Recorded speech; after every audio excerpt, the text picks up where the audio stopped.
You have your cartels? Okay.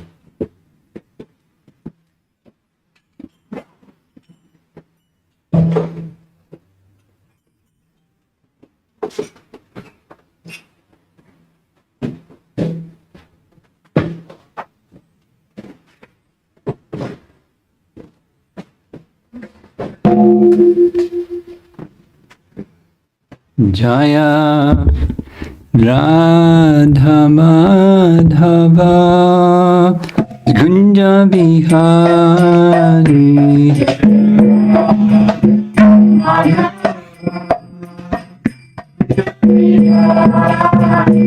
Jaya Radha Madhava Gunja Bihari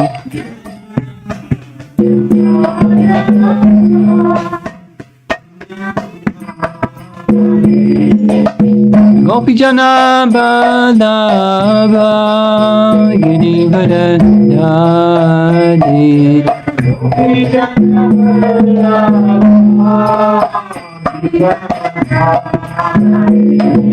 Gopijana Balava Girivardhari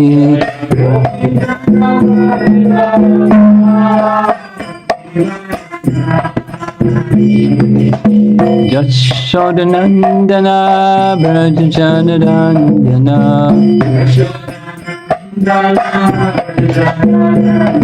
Yashodanandana Brajanandana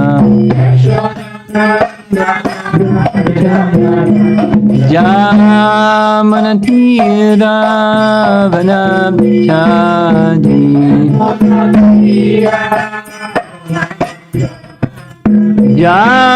Yamanatira Vanabchadi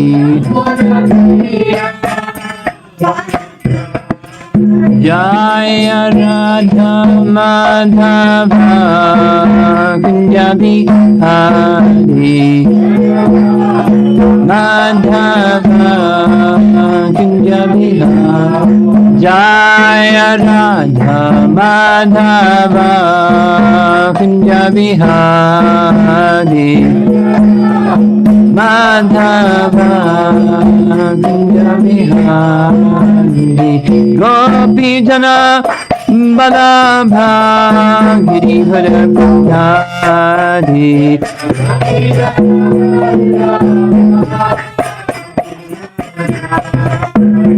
Gopijana Balabha Girivardhari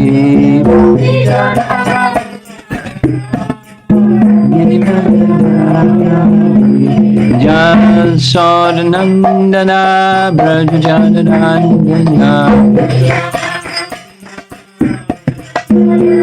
Jasodanandana Brajanandana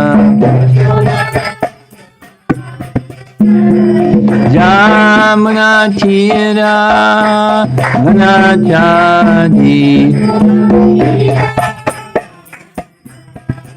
Yamanatira Vanachadi Jaya Radha Madhava Gunja Bihari Madhava Gunja Bihari Jaya Radha Madhava Gunja Bihari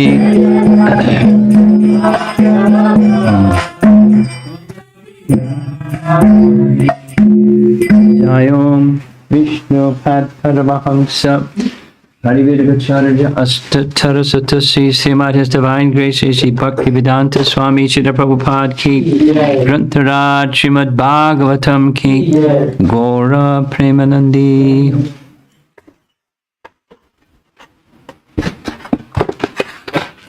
Om Namo Bhagavate Vasudevaya Om Namo Bhagavate Vasudevaya. Om Namo Bhagavate Om Namo Bhagavate Vasudevaya.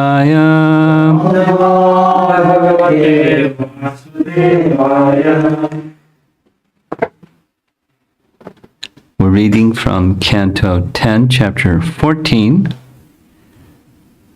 Brahma's very elevated and wonderful prayers to Krishna, following his having made a pretty significant offense to Krishna. And we had some discussion this morning based upon something that was said in the verse and purport, and now we're going to be hearing something a little different. One of the discussions this morning was Brahma asking for forgiveness, as in, the offense that I made, please release me from the reaction of this offense? That kind of forgiveness, or was he just simply saying, I'm very regretful for the wrong that I have done, and whatever you wish to do,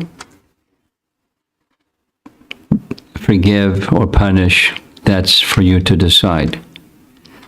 So this evening's commentary is making it very clear, at least these commentators are saying, he wants forgiveness, he wants release from the reaction. So both positions can be taken. Just what's instructive for us is important, not just what is it this or that, what Brahma did, what should we be doing? And either way, we just accept something is coming. Let's take, for example, Maharaj Parikshit. When he made his mistake, he saw some misfortune was coming. He knew, because he's a great personality. And his decision before the reaction came was, whatever it is, I accept it. The reaction came, I accept it. So that's a perfectly legitimate, personality-specific, circumstance-specific option. And this is also another that is appealing for release from the reaction, forgiveness for the action, and release from the reaction. So here's the verse, text 9, 10:14:9. Picture, there's 5-year-old Krishna smiling at the oldest created being in the universe, Brahma, the creator of the universe, very, very powerful, very, very intelligent. Of course, his power and his intelligence comes from Krishna. And Krishna's just smiling, looking at him with unblinking eyes, listening. And Brahma's offering him prayers. My Lord, just see my uncivilized impudence.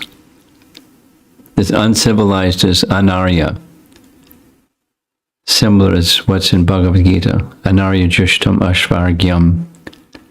Krishna is saying to Arjuna. Here's Brahma saying about himself, my anaryan, my uncivilized impudence. To test your power, I tried to extend my illusory potency to cover you, the unlimited and primeval supersoul, who bewilder even the masters of illusion.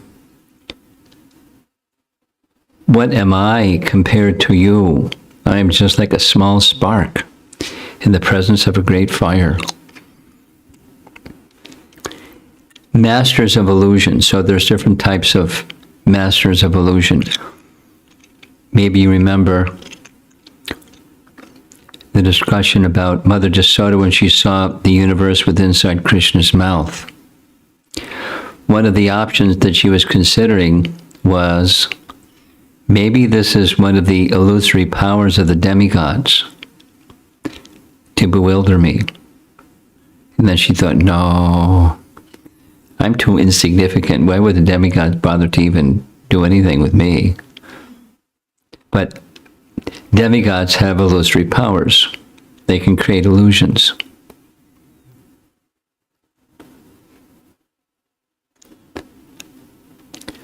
So Krishna, bewilders even the masters of illusion. But it's not just demigods. Mayadhanva, for example, had mystic powers, that he could do mystical things.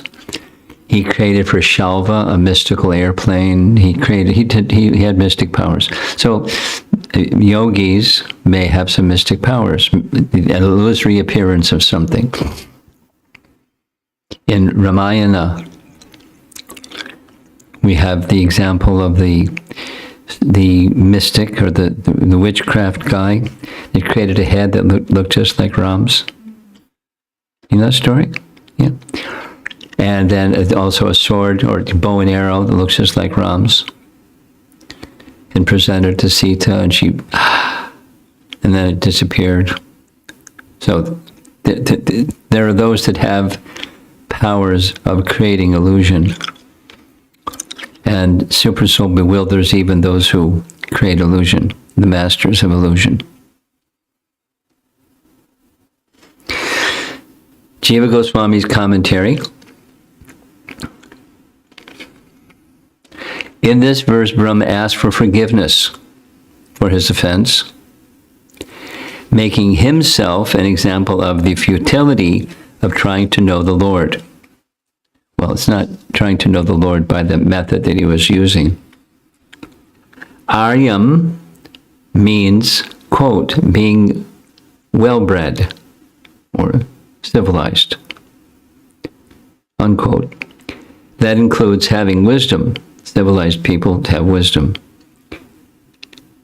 Just see my foul nature, my foolishness, anaryam, the opposite of well-bred and being wise.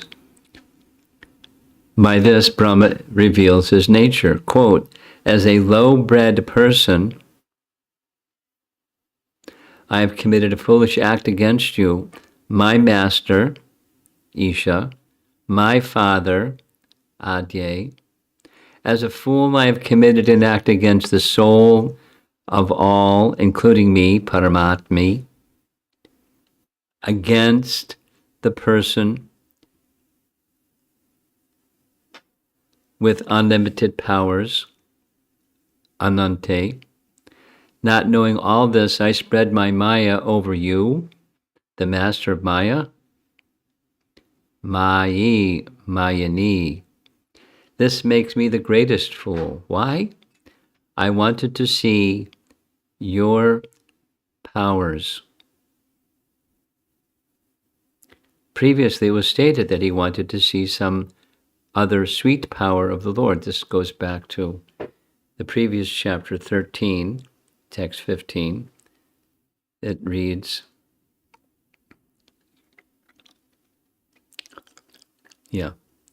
by spreading Maya to see your powers, I have even more, or Kian, I have even more of a rascal. An example is given to show the extent of his low mentality. I'm like a spark in a great fire.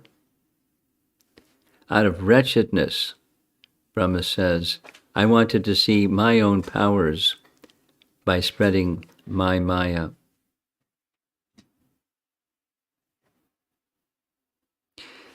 So the reference is 10, 13, 15.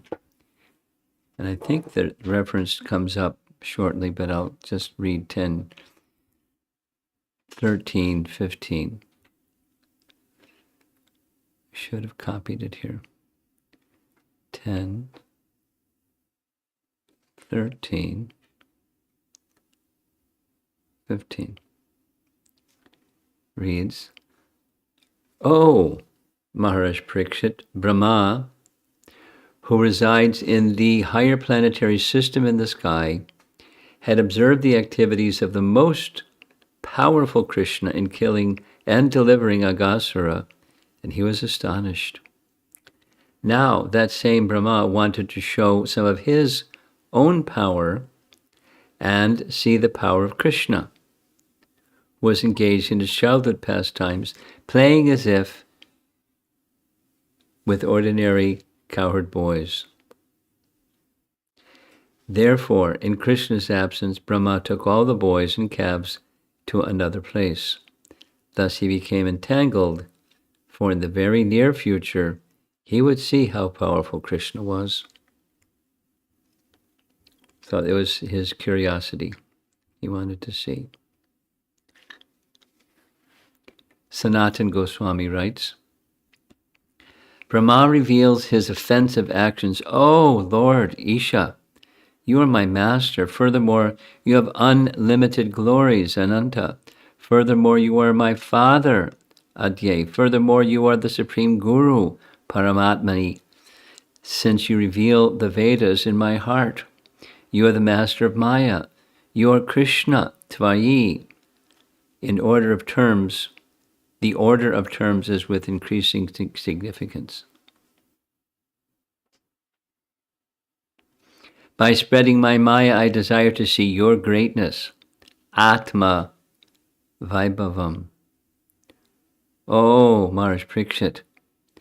Brahma, who was born from Vishnu's lotus navel, who resides in the sky, and who became astonished on seeing Krishna liberate Aghasura, this is that verse, came to Vrindavan, taking the boys and calves to another place in order to see some other power of the Lord, who was a boy with bewildering power.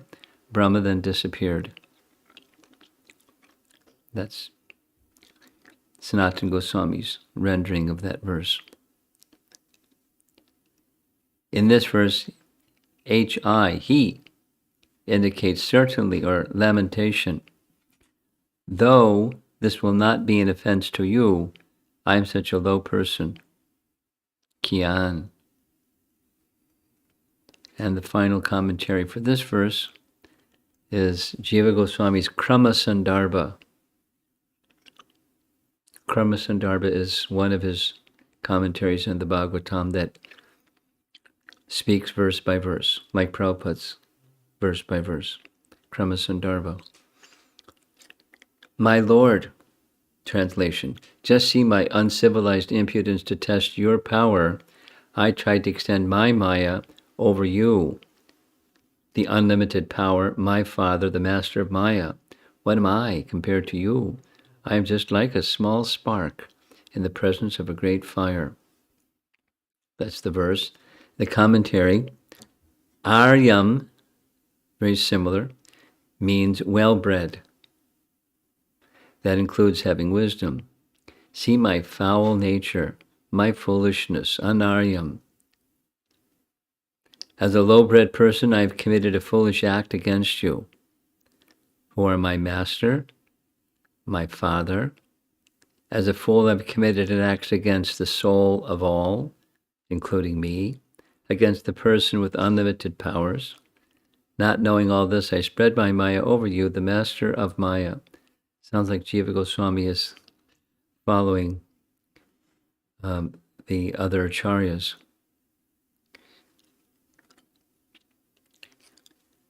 Okay. By spreading Maya to see your powers, I am even more a rascal. He admits his pride. An example is given to show the extent of his low mentality. I'm like a spark in a great fire. So now, just going to read the translation and purport for the next one, text 10. So 10:14:10. Therefore, O infallible Lord, he's going to ask for forgiveness. Kindly excuse my offenses. I've taken birth in the mode of passion and am therefore simply foolish, presuming myself a controller and independent of your lordship. My eyes are blinded by the darkness of ignorance, which causes me to think of myself as the unborn creator of the universe. But please, consider that I am your servant and therefore worthy of your compassion. Okay, so purport. This is the BBT. This is not Prabhupada, it's Prabhupada's disciples writing.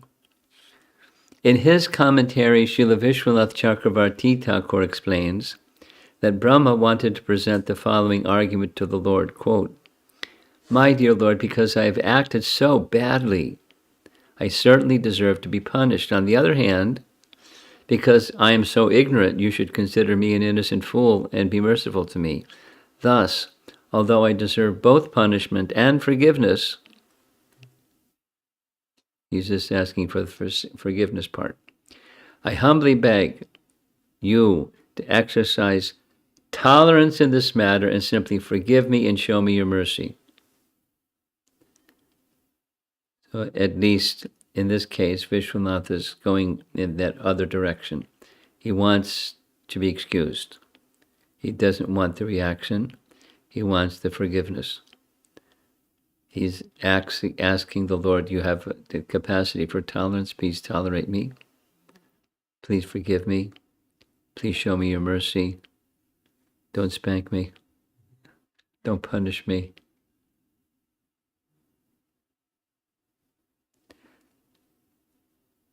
Paragraph. The word natavan iti, nata. Nata means Lord. And natavan means one who has a Lord. So the servant of the master, natavan. Indicate that Lord Brahma wanted to humbly remind Lord Krishna that he was, after all, Brahma's father and master, and therefore should forgive the unfortunate transgressions of his humble servant. Every conditioned soul, whether he be Lord Brahma or an insignificant ant, falsely identifies himself with the material world and in this way forgets his eternal relationship with the Supreme Personality of Godhead. Lord Brahma became, because of his prestigious position as the cosmic creator, also tends to identify himself as the Lord of this world, and thus he sometimes forgets his position as an insignificant servant of the Supreme Lord. Now, by Lord Krishna's mercy, this false identification is being rectified, and Lord Brahma is remembering his constitutional position as the eternal servant of God.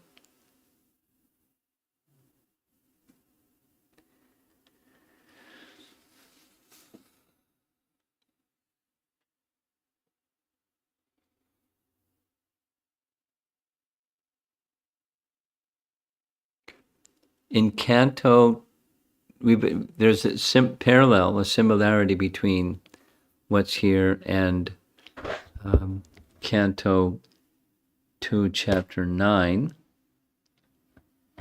which is where the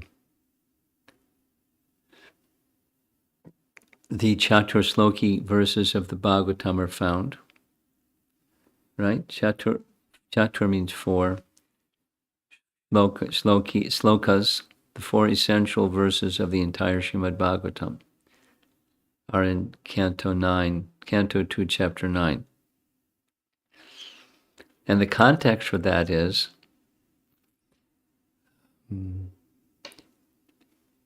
at the very beginning of creation, Garbhodakshai Vishnu generates from his navel the stem of a lotus.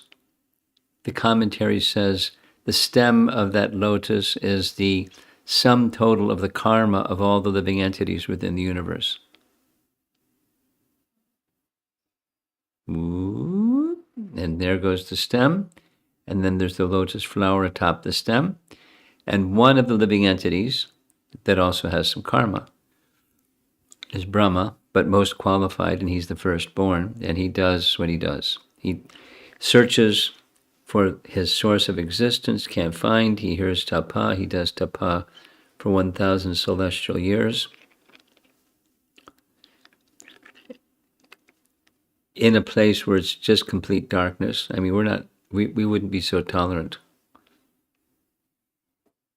No electricity, no sunlight, no moonlight,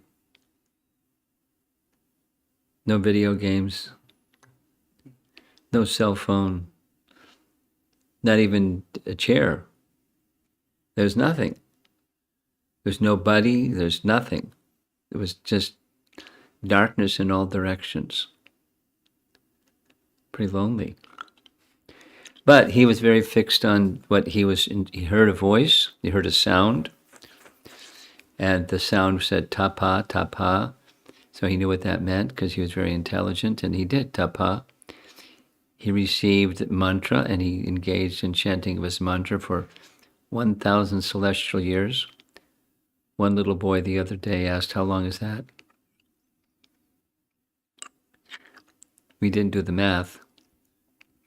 But one day in because there weren't even celestial planets at that time, it was just Brahma. Brahma's time is even greater, but the celestial year, the celestial day is 6 months here, Earth planet. And another 6 months is celestial night. So 1,000 such years. It's a long time to chant japa. No prasadam.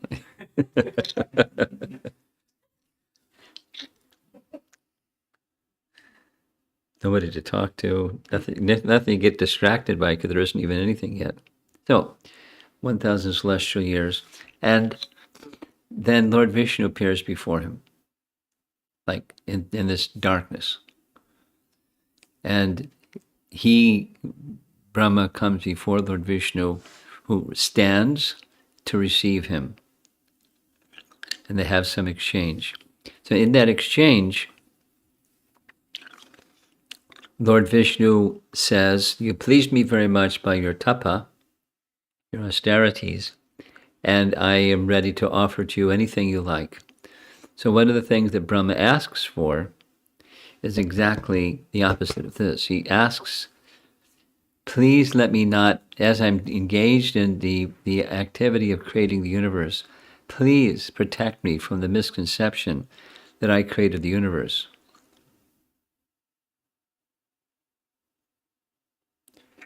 Like you're making a drawing over here.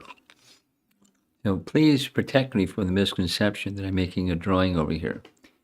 Or, you're cooking in the kitchen. Please protect me from the misconception that I'm cooking in the kitchen over here. That is the doer. We're not the doer. We're servants, and everything is being supplied by the master, and we're just serving the master. That's the spiritual conception. It's not easy to carry that spiritual conception. It's very easy to carry the other one. The other one is I'm the doer. Karta aham. I am the doer. Very easy to think like that.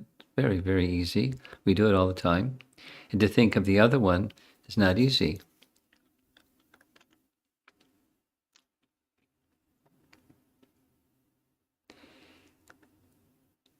I've spent some time today preparing for the winter retreat coming up. And the first day of the winter retreat is Christmas Day. And Christmas Day is Gita Jayanti this year. So in Bhagavad Gita, just taking this theme of what's happening here with Brahma, he got carried away with thinking I'm the creator, and I'm powerful, and I'm intelligent, and I'm this and that. He lost, because of that, he lost the sense of who he is really, and who is Krishna really, and he made his mistake based upon that misconception. And so once you're in the misconception, it's really hard to get out. Isn't it? So part of the discussion is it's like death. Like all that stuff that you thought you were, it dies. What are you left with? You're dead. The misconception self is dead. But what's the true conception self? Well, it's notional at best for us.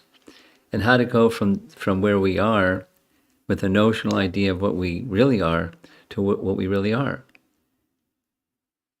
That's Bhagavad Gita.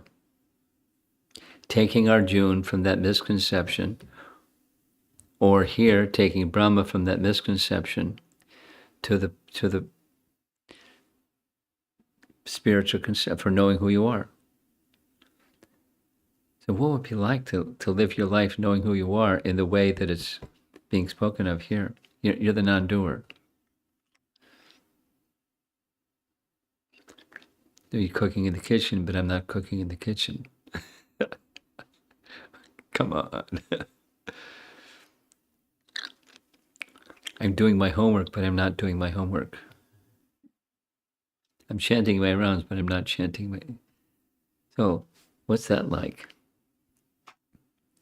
Acting in a spiritual conception. Well, in simple terms, the realization comes from the mood of being the servant, or the instrument of Krishna's will.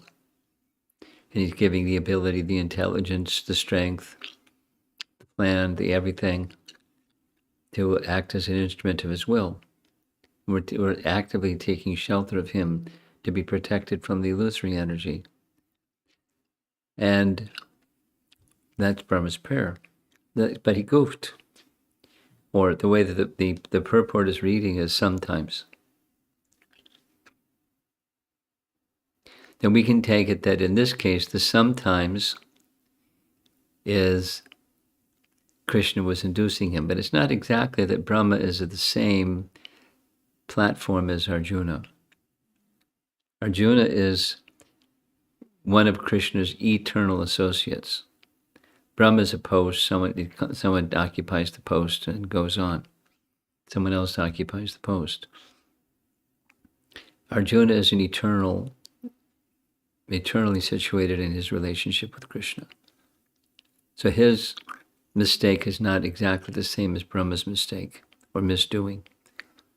At least the way this purport is reading, Vishwanath Chakravarti Thakur, is because in the verse, he's saying, he is in charge of the mode of passion. So he has passion. He creates. Go, go, go. Build the universe. Take some passion. Now, it doesn't mean he's controlled by passion, but he's the controller of passion. So he's in contact with passion. He's sometimes influenced by it. Is sometimes influenced by ignorance, like he forgets who he is. That's ignorance.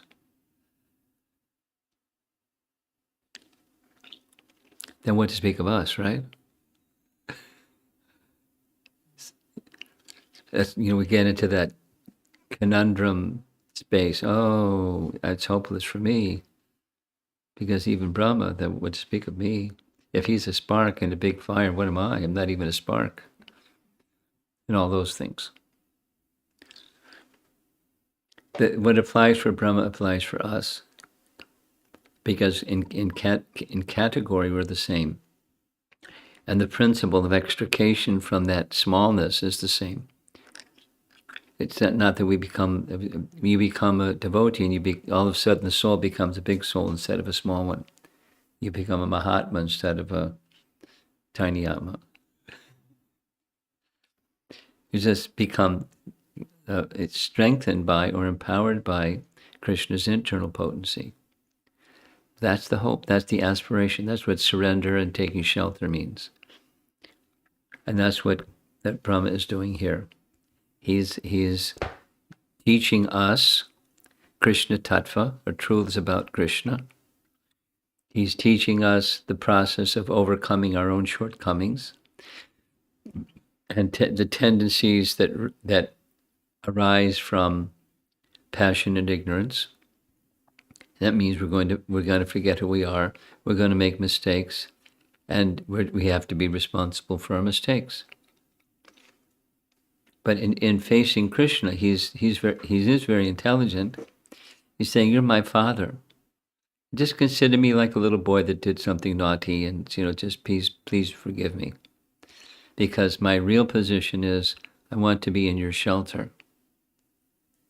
If a child does something naughty and they say, it's not 16, 20, 50 times a day they say the same thing, but if occasionally that there's something naughty and they say, actually, I want to be a good son or daughter, and I don't want to be naughty, but please consider me, the affection that I'm extending to you, and knowing that you're affectionate to me, please be merciful to me and forgive me. Parent isn't going to say, forget it. Go to your room. Not going to do that. So Krishna's also, what to speak of a parent, he's most affectionate. He does show his mercy. It was said in previous verses, you've shown me such mercy.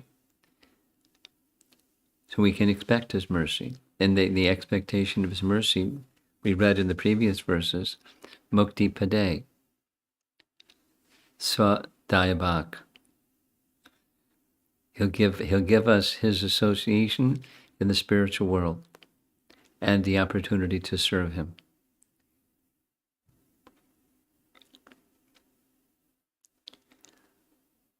The opportunity to be engaged in Krishna service is the most awesome, best thing in our life. We may take it cheaply or take it for granted, but it's very, very special, because how many souls are there in Earth planet that are being engaged in Krishna service knowingly? I mean, everyone's engaged in Krishna service unknowingly, but knowingly, we're making offerings and Krishna's accepting, and we know that he's accepting.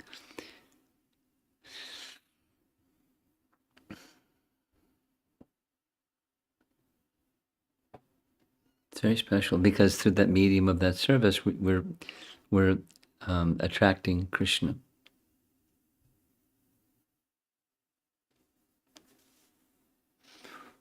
By calling his name, by calling one syllable of his name. The acharyas speak like this, or write like this. Oh, he's calling my name? I must give myself to him or her.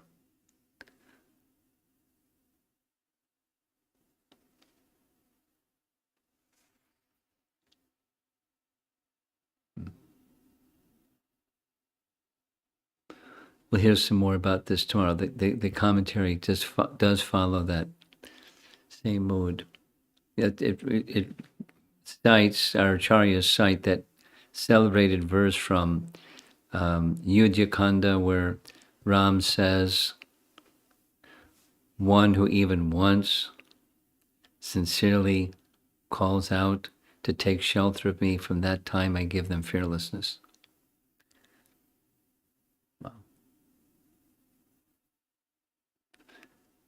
Doesn't mean, therefore, once upon a time, I remember I was really sincere and I called out. And rather, our understanding is ongoing way. We call out, seeking shelter and protection from our own madness, our own mad mind and contaminations and so forth, to give us his shelter.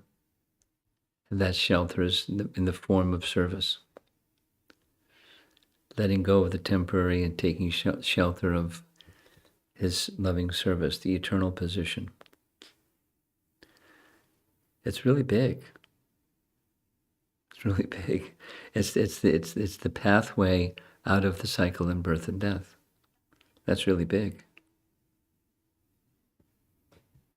Devotional service. Okay, it's 7:15. We started a little bit late, but we'll see if we can have some discussion.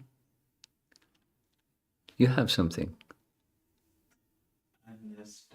You want to call Ram's name once and be delivered, right? I was just thinking the forgetfulness is easy, and especially during the times of festival, like busy times, it is much easier. So will I be forgiven? Will I be forgiven? Like, will we be forgiven? Especially the busy times, like festivals. Or Busy for what? Forgiven for what? Excuse me. Forgiven for the forgetfulness, like my question is, Yeah, what is your question?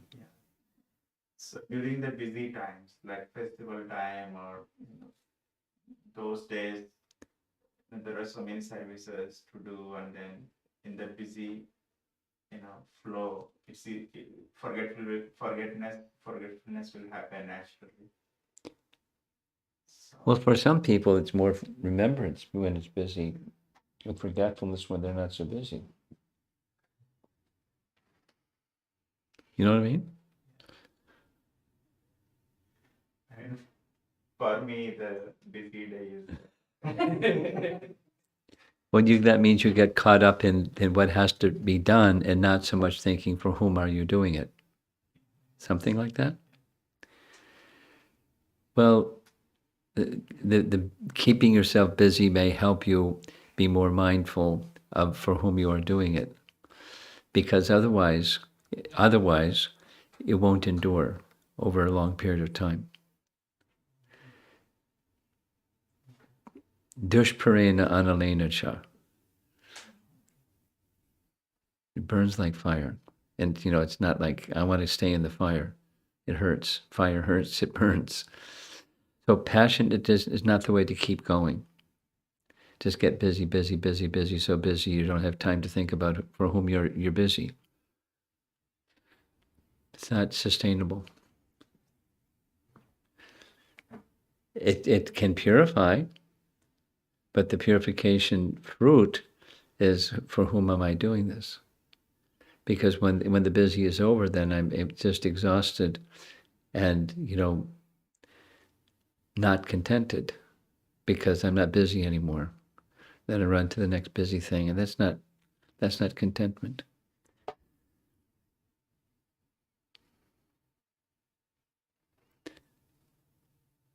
So pause, or either slow down, or think of the bhakti principle is to think of, for whom am I doing this while I'm doing this?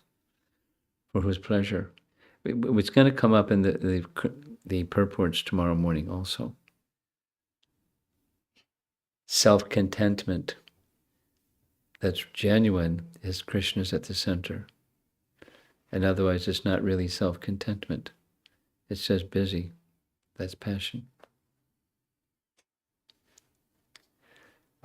Follow. Yeah. I'm also thinking, so at this stage, like when I'm not busy, then to move is not easy. Like to do anything, I'm not motivated. Like in the sense of I'm doing something is not there, then it is more. I mean, more passive. Cultivate bhakti. That's the message. Busy, not busy. Cultivate bhakti. Because when you're not busy, then there's an opportunity to be mindful, and for whom. And then when you are busy, you have the opportunity to execute for whom. And so it's life, spiritual life, our progressive life is cultivate the bhakti principle. Whether it's this or that, whether it goes this way or that way. The cold weather is coming. And, when it's really hot, you maybe, I can't wait till it gets a little cooler. And when it's colder, you think, I can't wait till it gets warmer again.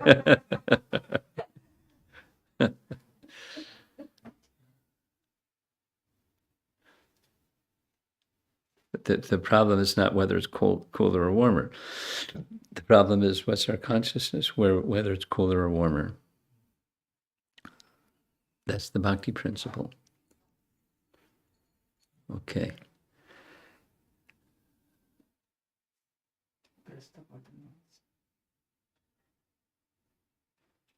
Hare Krishna Guru Maharaj.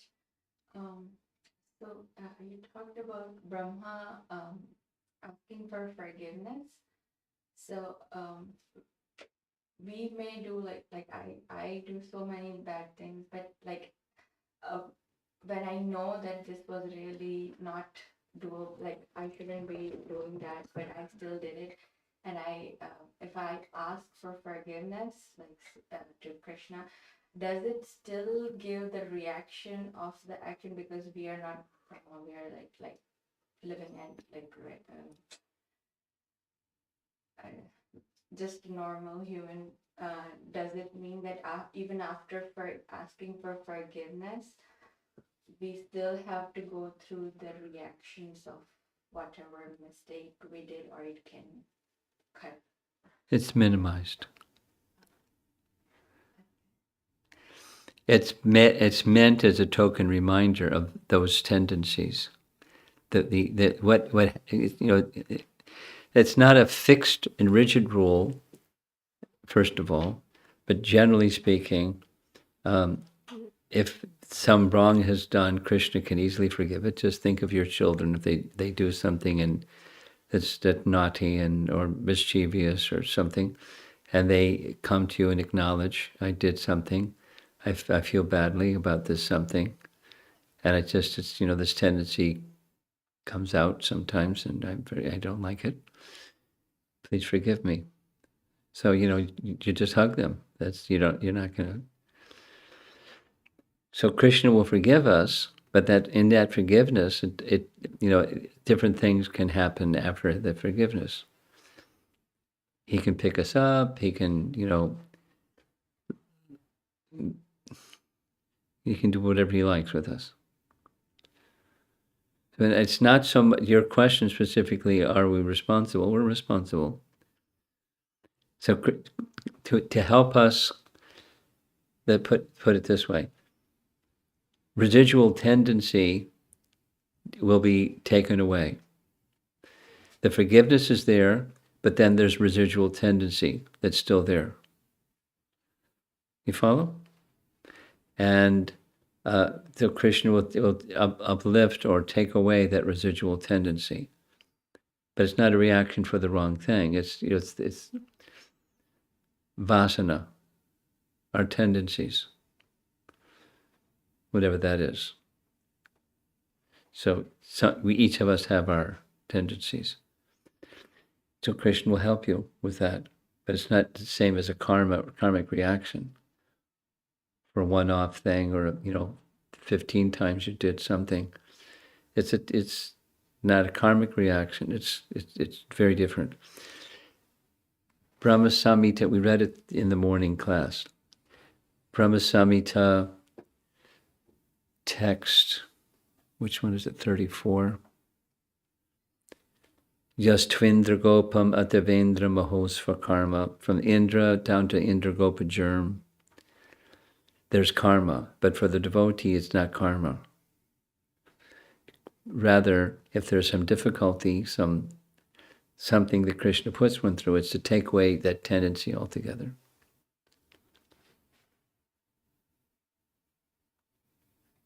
Okay? And one more question or opinion about, in previous lectures, we heard that yogis have to meditate and sit. So devotees also, we do japa, and the purpose is to meditate, meditate on the name, or... Yes. So what is your thought about japa walk? People... I like japa walks. I chant most of my japa walking. I like. So is it... That's all right. But the walking should be done in such a way it's not distraction. It's giving focus to the meditation process. The process of it's mantra meditation. We're meditating. You can meditate while in the kitchen. You can meditate while in the shower. You can meditate while walking. It's meditation.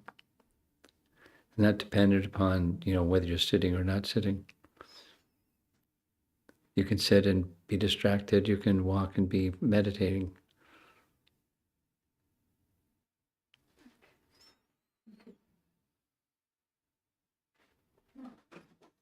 They're okay. Hare Krishna Guru Maharaj. On. Screen.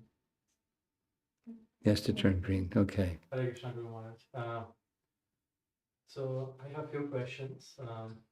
First, follow from my wife's question. The first one that she asked about mistake and forgiveness. Okay. I feel like when I do something less than expected of me, in like due to my attachments and everything, I feel like it's easier to go to Krishna than my mentor or even my wife in asking for forgiveness. So because Krishna's reactions comes later on, Because why? like their answers comes right away, right? So I'm afraid of the answers sometimes.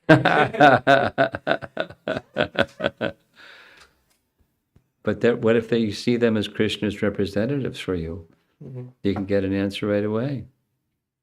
So is it recommended to go to mentor or Krishna? Both. I mean,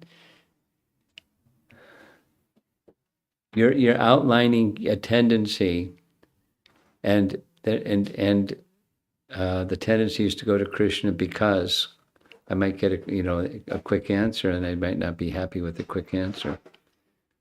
It comes from my wife or from my mentor. So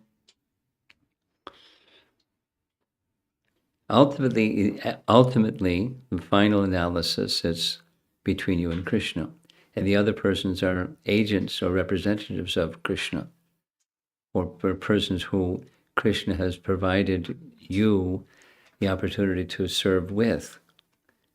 So please Krishna in the varieties of ways that Krishna has provided the opportunity to please him and serve him. And that so the relationships with those who are provided by Krishna in that way, it's important that you consider Krishna's pleasure in all of this. So aversion isn't Krishna's pleasure. Well, you're not saying aversion, you're saying it's easier. I mean, if that you find it easy to go to Krishna, that's really good, because that's a sign of theism. That's a sign of devotion. And then take that same willingness to go to Krishna when you go to your wife or your mentor, and say, "I already talked to Krishna about this."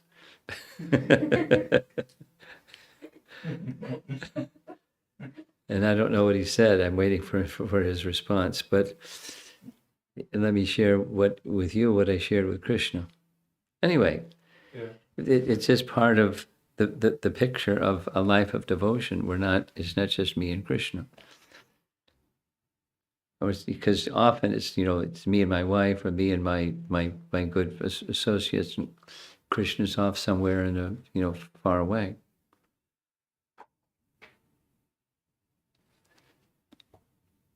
So bring those relationships close to you, with Krishna at the center.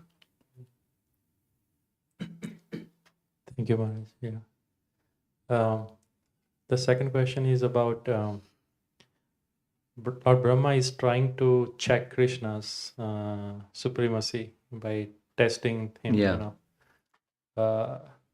I feel like I do have that kind of propensities also. Like sometime I ask for Krishna to show me the sign, some kind of mystical sign for his existence, or helping me choose something from A or B. Well, that second one is not problematic. I wish to have your intelligence, not mine. So I'm seeking your intelligence. Please guide my intelligence. That's fine. That's fine. Okay.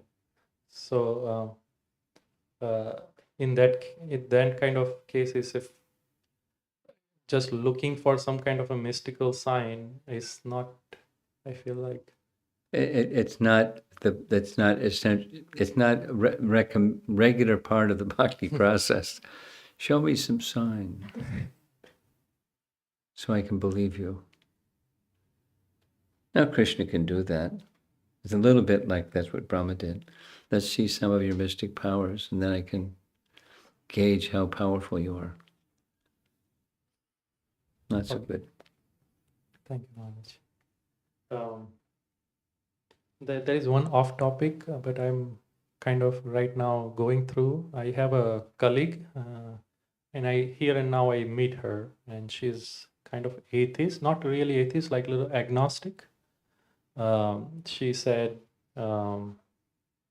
that even if there is God, like might be offhand, like like everything is just going. There is no intrusion, or there is nothing that God is doing. Everything is automatic here. Yeah, that's a kind of theism. Yeah. So is it okay to gift her Bhagavad Gita and Sure. like preach? Sure, Okay. sure.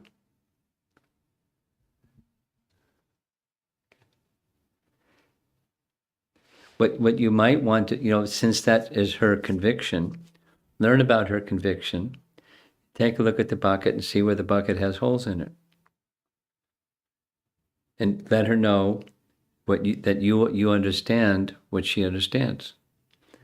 You've taken the trouble to have get a sense of there's this, I forget which is which, but there's this terminology, there's theism and deism. Yeah, I think she used that word deism. Deism. Yeah. Deism is, in Europe, this is something that's, you probably could find some description of this from Sadaputta's writings. But both Sadaputta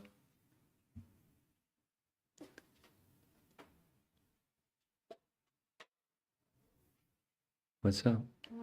She has a cut in her. She was a curtain. Oh. Started bleeding. Oh, okay. Sadaputta and Rabindra Sarup Prabhu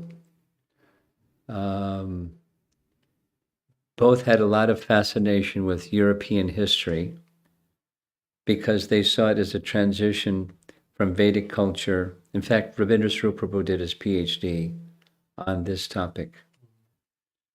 From Vedic culture through European history to get where we are today. So, conceptions of things, including conceptions of God. So one of those was, there was a period of time in Europe, and it's particularly in Germany and Switzerland, there was a fascination with clocks. So deism evolved from clocks, where God is the clockmaker, and then after he makes the clock, he doesn't have anything to do with it. It just runs. So God creates, okay, but then there's no interaction with God and the clock, the creation that he created. It's just a one-time deal. And it's a conception. So they're most likely, along with the explanation of deism, there's explanations of where are the holes in it. And one person for sure who knows, because it was his PhD thesis, is Rabindra Sarup Prabhu. And the best way to contact him is through his secretary, and she doesn't answer really quickly. But Shraddha Devi, I can give you her contact information and say, just explain. You have a colleague that speaks on this, or Ramapad Maharaj mentioned Rabindra Sarup Prabhu's piece. So is there some article that he's written on deism and where the bucket has holes in it? And you can do your own research as well. And just, you show her that you're taking some time and trouble to pay attention to what her views are. And then, either where the bucket has holes in it, or here's what the Vedic model says, without necessarily pointing out where the holes are. There's ongoing interaction. The Vedic conception is there's Paramatma, and so there's Mahavishnu who creates the universe, and there's Kshirodakshay Vishnu who interacts with the universe, and on the atomic level. Maya Jakshena Prakriti. That's the Vedic conception. And she may say, well, that's interesting, but that's not my conception. But, depending on what you want to do, that you can explain. Thank you, Maharaj.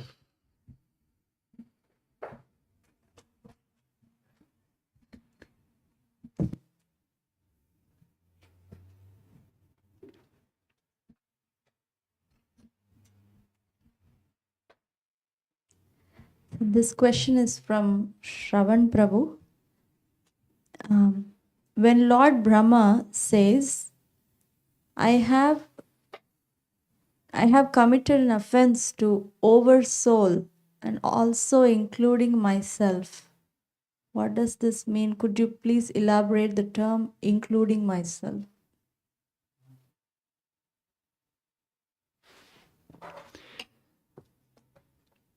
Rather than responding to what he's saying, I want to see what he's saying is what our Acharya is saying. Did you catch that from what I read? He texted in the very early part of the reading.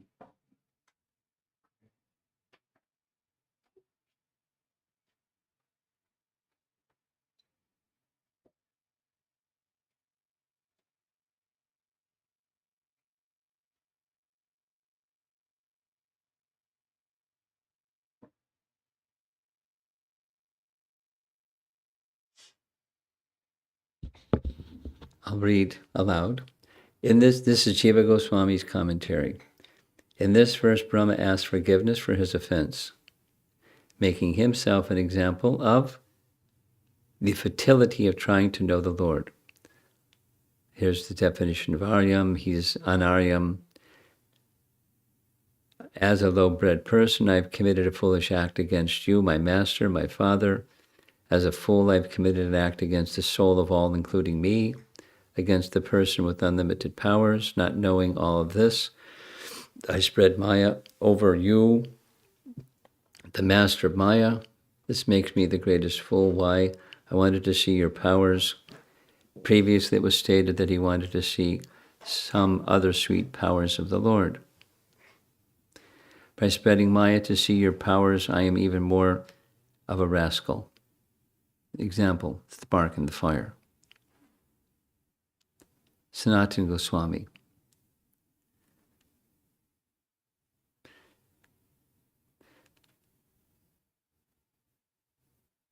That part came, right? Huh?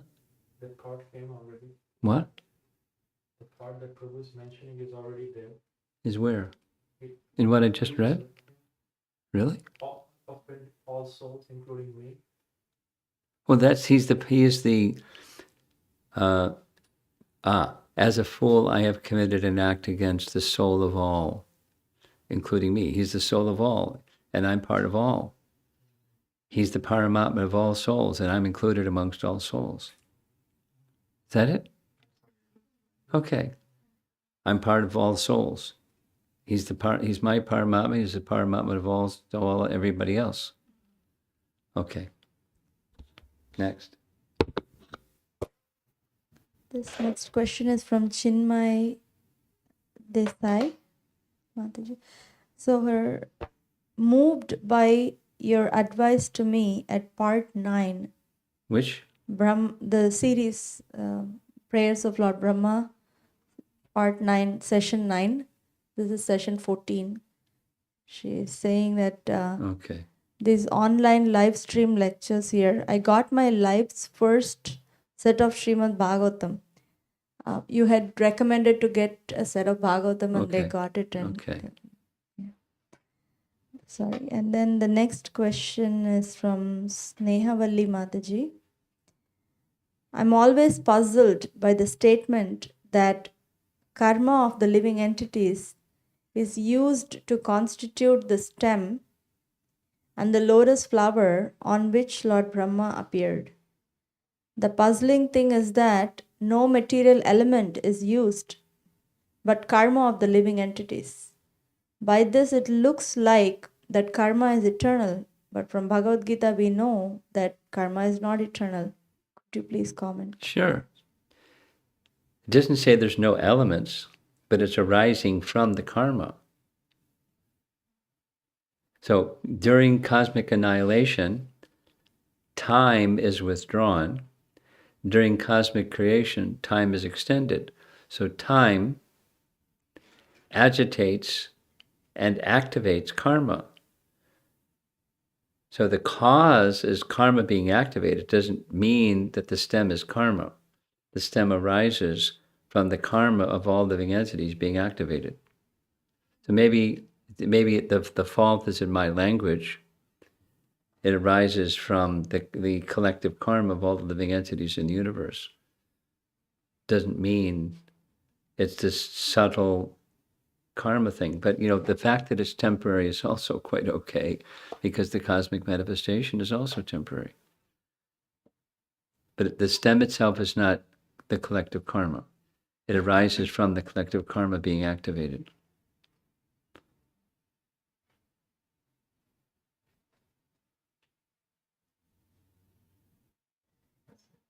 That's it. Okay.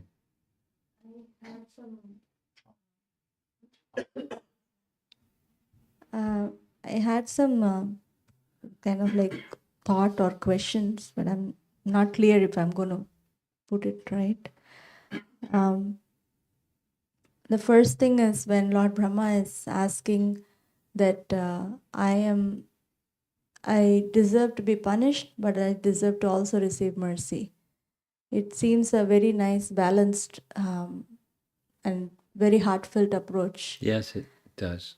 And I was just I was remembering one of my conversations with one of my friends about how the self-sabotaging tendency sometimes, like, if at all, if some mistake is done, then it's like, okay, It's self sabotaging tendency is what? Speak slowly. Your voice sped up, then I couldn't catch it. Yeah, I was trying to understand this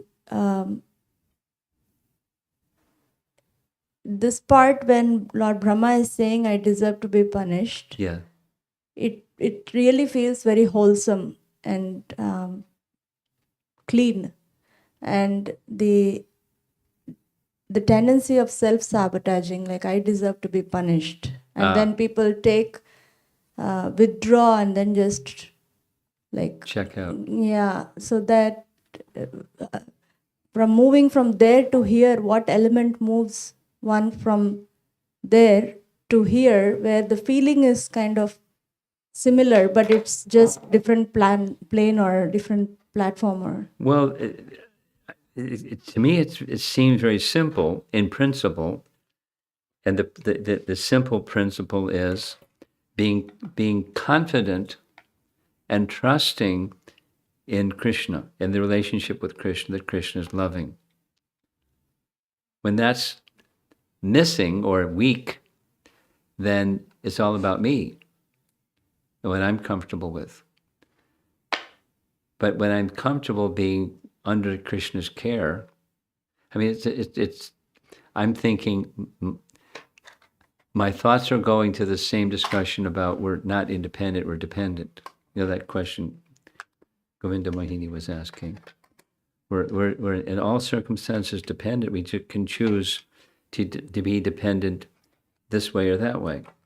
But we're not, we have free will, but it's not unlimited, it's limited. So we have free will, and it's dependent free will. Even the limited free will that we have is dependent. So if you're feeling dependent upon a loving person, you have freedom. And if you're dependent upon, if you're just not thinking it's a loving person, then it hurts, it's pain, it's miserable. So then, anyway, in response to your question, like the self-deprecation thing is, it changes when there is real shelter with a loving person. That's Sharanagati. There is a very powerful and very loving, because powerful sometimes looks like abusive. And if there's a very caring person, they may not be so capable. But Krishna is fully capable, and he's fully merciful and loving. So that makes the difference. That, I deserve to be punished, and if he wishes, then it's for my best interest. And he'll do it in such a way that my best interest will be served. I trust that because he's loving.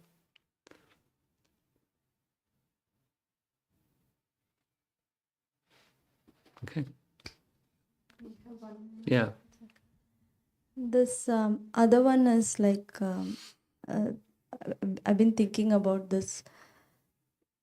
When engaging one's nature in serving Krishna, like when trying to serve, there's always this other side of tendencies of pride or this or that and other unwholesome tendencies.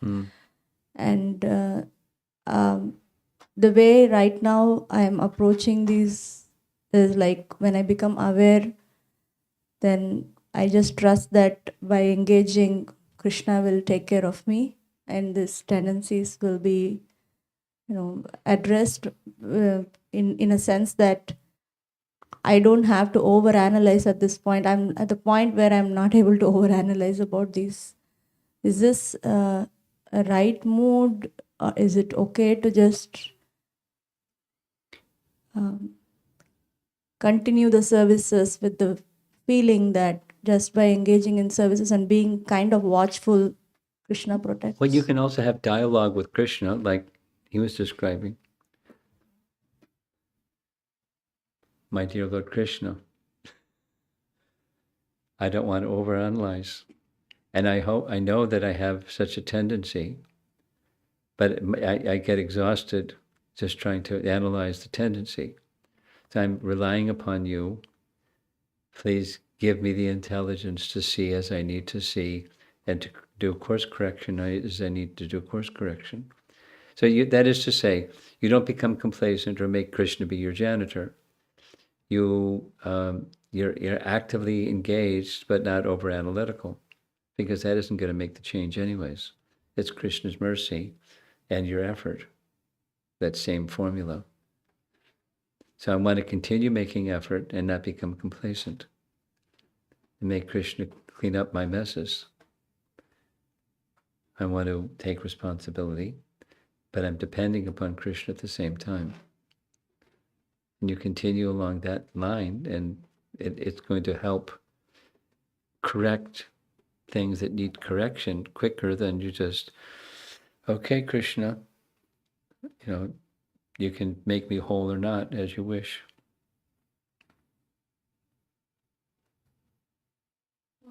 Yeah. The other thought that I was wanting a little bit more, maybe it's related. The one has to be independently thoughtful, or one has to become independently thoughtful, but at the same time not just independent. Yes. So the difference, what I understand, is that there may be independent thoughtfulness, but as long as one acts in relationship with Guru and Krishna and consulting, then it's not independent. Like, is that? Yeah, it's not just consulting, it's alignment. Alignment means my existence is servant of Krishna. That's who I am. That's what I'm meant for eternally.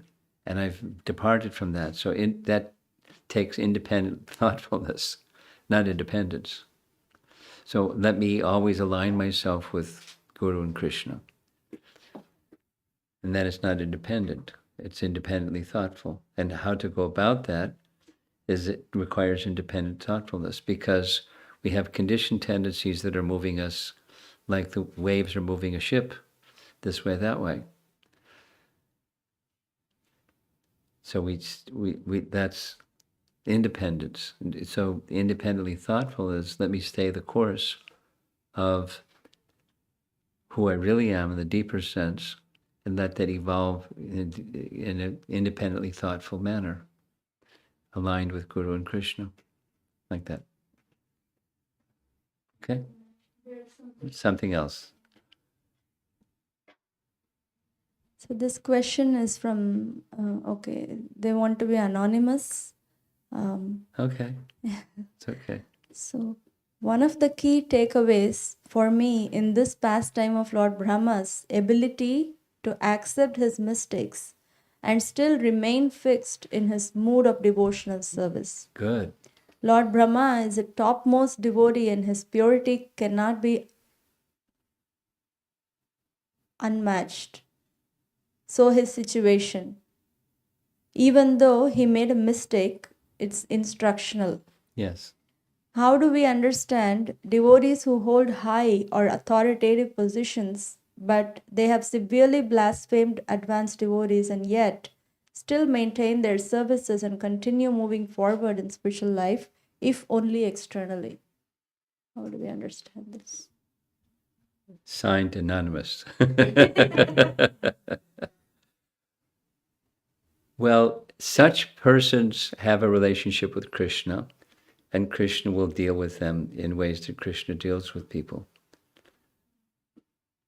And what's going on inside that individual that you're referring to, whoever that category of individuals, you don't know, or we don't know what their thought processes are, but Krishna does. And they're accountable to Krishna. And Krishna will deal with things in the way that Krishna deals with things. Now, that may not be very satisfying, but that's part of reality. It's part of the lessons of maturity. This is a lesson I learned from Burijan long ago, like 30 years ago. There are some situations that it's just between Krishna and that individual, and you just don't take Krishna's position and try to do Krishna's job. That's a Brahmana's detachment. That's Burijan. And it's true. Krishna will help that person do a course correction, provided there is still some submission to Krishna. And if the person is not submissive to Krishna, Krishna can remove them. But if they're submissive to Krishna, Krishna can do a course correction, or whatever he wants to do, because they're his part and parcel living entities, meant for Krishna's pleasure. Now, then it starts to get a little complicated analytically. What about the innocent people that this other individual is leading, and they're heading for the ditch? Krishna will do the course correction for those innocent people too. Krishna is not fallible. We're fallible.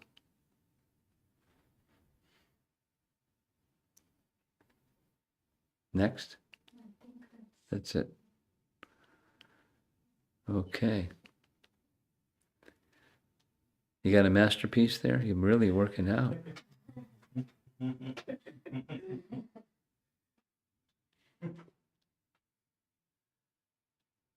Are you hoping to be an artist one day? No? Just having fun. Okay. I received a drawing. This is for you. I received a drawing yesterday. No, 3 days ago. From, how old are you now? What's your age? 6. This young girl is 18. And she sent, I received a painting that she made that's really fantastic. And how she got the skill is doing just what you're doing. Sitting in Bhagavatam classes, making drawings. Trying this, trying that, trying this, trying that. And she's kind of developed a skill at it. And you know Prahlad? Nityananda Pran and Hemangi's son, Prahlad? You know him? You're not sure? He's now a teenager too. But he did like this. during class time, he had his pencils and he had his drawing pad and he drew and he drew and he drew and he drew and he got good at drawing. And now he makes digital images of Lord Nrsimhadev and Lord Chaitanya in the 6-arm form, and just from doing what you're doing. It just grew naturally. So who knows? Maybe there's hidden talent inside there somewhere. It's very artistic. Yeah. He draws paintings of Krishna and hair. And he's a little shy, so I don't mind just being shy, but maybe there's some service to Krishna inside there that's going to come out after some time, just by drawing and drawing. You were really absorbed.